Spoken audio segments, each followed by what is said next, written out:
up, y'all? TBrown31 here with JaboctheGreat. Once again, we're back with another episode of The Last Word. And once again, we are doing our weekly football weekend picks, starting with college football week 10. Just a couple weeks left in the season as we head towards the end of November. Biggest game this week, we think, is Bama and LSU. This is obviously a big matchup. 8 versus 14. 7-1 Alabama going up against 6-2 LSU prime time. So obviously, this is going to be a huge game in the SEC, and for Alabama, huge game for possible playoff implications. We are both going with Alabama in this one.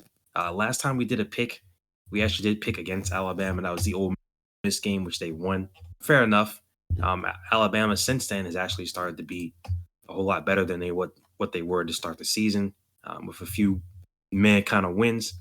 They've been pretty consistent since then. Last picking up a win against Tennessee this past weekend, or 2 weeks ago, I should say. And a big part of that, Jalen Milroe, he's been considerably better outside of the Arkansas game. Been a lot better than he was early in the season. And LSU, despite improving since their opening weekend loss, they've only lost one game since then against Ole Miss in the shootout. I think Alabama in this one will come out and get a statement win. Jalen Milroe, I think, will have a big game. Daniels, I expect a lot of things from him. He's a Heisman candidate, but I would say overall, Alabama should get the dub here and continue their trek towards the SEC title game. Yeah, both these teams have done well to try to improve from where they were earlier parts of the season after Alabama's loss to Texas and LSU's loss to Florida State. They both kind of picked it up. But obviously, LSU would go on to lose another game, this one to Ole Miss. And if you look at that game, both teams have played Ole Miss. You can kind of see the differences in where these teams have ended up. LSU has had a fun, kind of exciting shootout season, but they allowed Ole Miss to score 55 points, and they lost 55-49. Alabama had kind of a struggle game against Ole Miss, but did come out on top 24-10, and since then has had some pretty good wins, 40-17 against Mississippi State, 26-20 and a thriller over at Texas A&M, 24-21, and that thriller against Arkansas, and 34-20, more dominant win against Tennessee. So these are two good teams. I expect good performances from each of them. I'm sure that they haven't had the season that either would like, but it's not over for at least Alabama. If they can get a win here, they can still try to make a little push towards the end. So I think that's what's going to happen. I think LSU will put up a fight. Probably won't go exactly the way they want it to, and Alabama's going to take this one.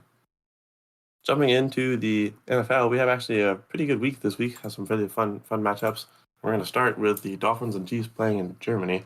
That'll be at 9:30 in the morning, as for us on the East Coast, as it usually is for the international games.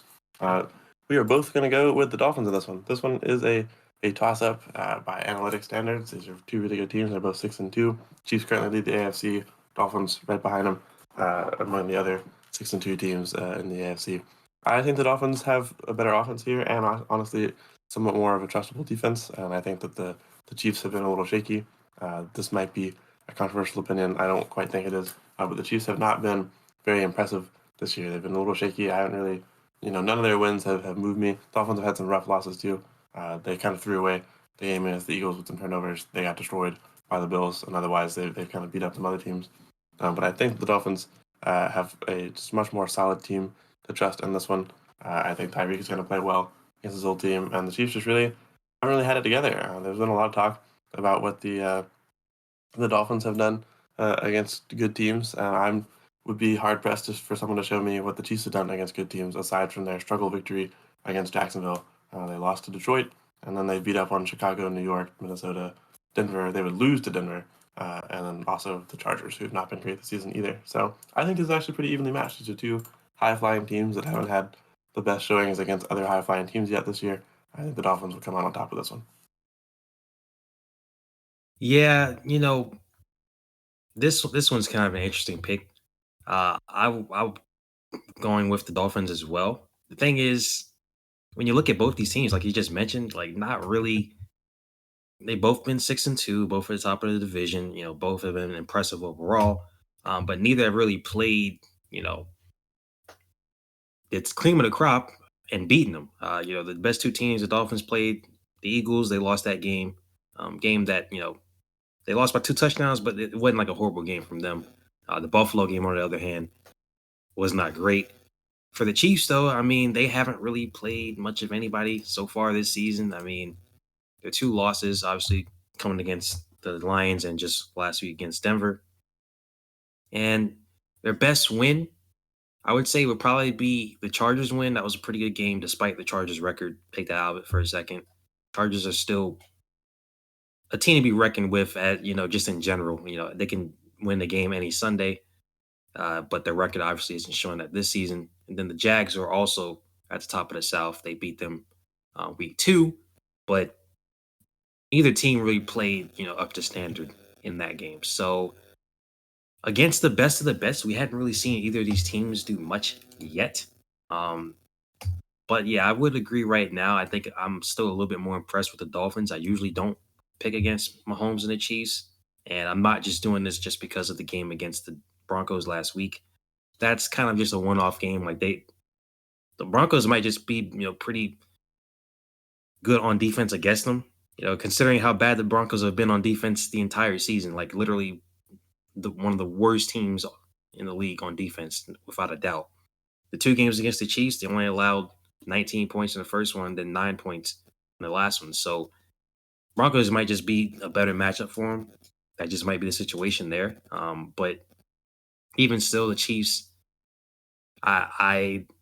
it's funny because I just said the Dolphins, the best 2 teams they played, they lost to, but Chiefs haven't really moved me that much yet. And the past few years, every time the Chiefs have, a couple of these top tier games, they're going to drop at least 1 or 2 of them, even if they win the Super Bowl. I think this is probably going to be one of those top tier teams that they lose to this year. So I'll go with the Dolphins in this one. Next one is kind of an underrated matchup coming up this week. We got the Ravens and the Seahawks, both teams leading their division right now, respectively, 6-2 and 5-2. This one, like I said, the underrated matchup. I don't think people are going, because it's going to be a regional game. So I don't think too many people are paying attention to this one, but definitely could be one of the better games of the week. We are both going with the Ravens in this one. And this one is really no slight against the Seahawks. I think the Ravens are just the better team right now. It's really that simple. Coming out off of that weird kind of win against Arizona after beating up the Lions, I think it wasn't as surprising as many people thought. You beat up a really good team. You think, oh, the next week you're going to do the same thing to a really bad team. Like, not always the case. You can get caught. The Seahawks, they just pulled out a close victory against the Browns late in that game. So for me, I think the Ravens will probably be able to run the ball pretty well. I mean, Seahawks are going to do that as well. But I think this one is just going to come down to the quarterbacks. Lamar Jackson, he's going to go out there and make some plays, running the ball and through the air. Ravens going to get it done. Yeah, this is a fun one. This is a matchup of the birds here. I really love Geno Smith. If you've been listening to the show for the past year or so, I'm a big Geno fan. However, I also really like Lamar, and because of his injuries, we haven't had a lot of time to talk about him. And I think Lamar is one of the best quarterbacks we've ever gotten to witness in the NFL. He's been playing like that this season for the most part, aside from a rough game here or there. I think the Ravens have been a really good team. I didn't think they were going to beat up Arizona after beating up Detroit. That just doesn't happen. We start to see it with the Dolphins, right? They score 70, they turn around, they allow 50. Didn't happen quite that bad to the Ravens. They still came out with a victory. And the Ravens have been a dominant team. They're getting their rushing game back together now that Gus Edwards has gotten a little more confident. Lamar and Zay Flowers are starting to really get a good connection. Obviously, Lamar and Mark Andrews always have a good connection. So I think the Seahawks will fight in this game. I think it'll be a good close game. We can get a 24-21, maybe a little higher score than that.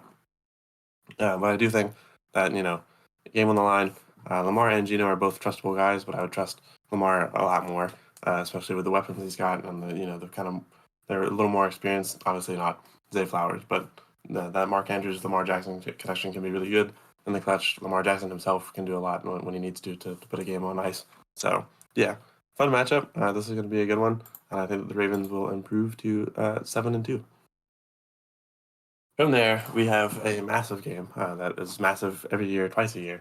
We're going to have the Philadelphia Eagles against the Dallas Cowboys. This is always a fun matchup. These two teams have a fiery rivalry. Not big fans of each other. The Eagles currently 7-1, best team in the league record-wise. You could argue that they are the best team in the league. Cowboys are 5-2, not far behind them, trying to make a fight to take over their division.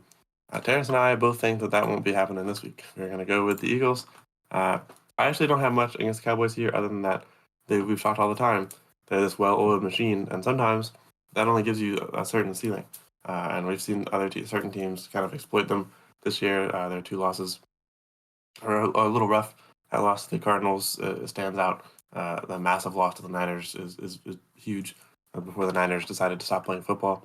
The Cowboys match up somewhat decently against the Eagles, somewhat because they play them all the time and they can do things defensively and prepare a little more. But the Eagles are just a hard team to hold down, and I think that they're going to be more high flying. Their defense is also strong.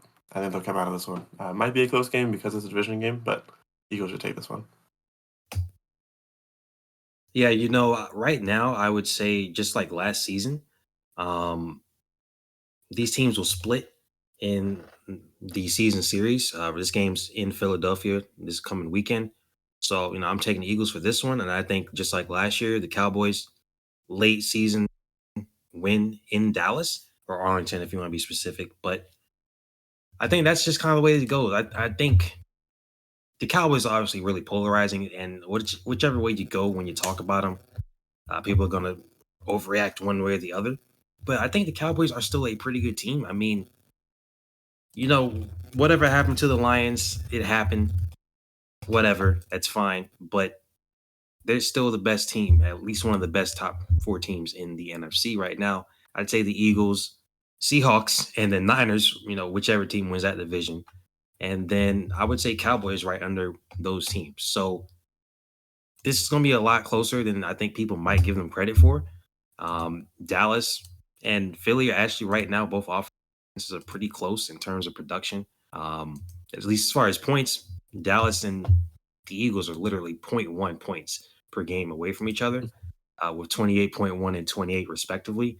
And just last week, I noticed the Rams, they've been kind of lately. You can't really predict what's going on with them.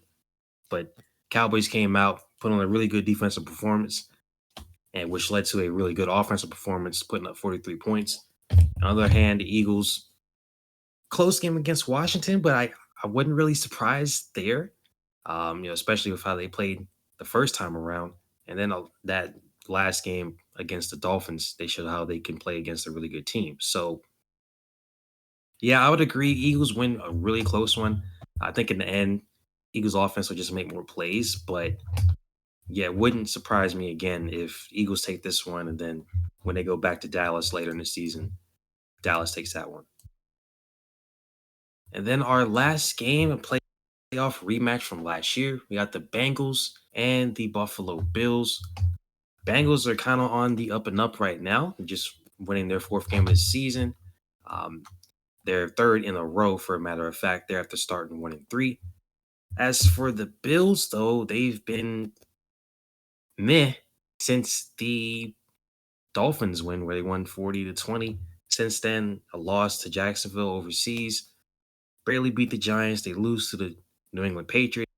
And then a good performance, I guess, against Tampa Bay, but nothing too special on Thursday Night Football. So, again, we always say this. We don't want to be too reactionary when we make these picks, but despite the matchup predictor for ESPN saying they got the Bills, we're both going with the Bengals in this one. I think right now the Bengals are on the trend upwards, whereas right now the Bills kind of have a weird spot. I think they'll still, make the playoffs. I don't think they'll win the division right now, but Bengals are playing better football. Bills, they've just been too inconsistent. They've been playing down to the competition past couple weeks, and that's not really what you can afford when you go up against the Bengals and this offense. They're finally catching their stride.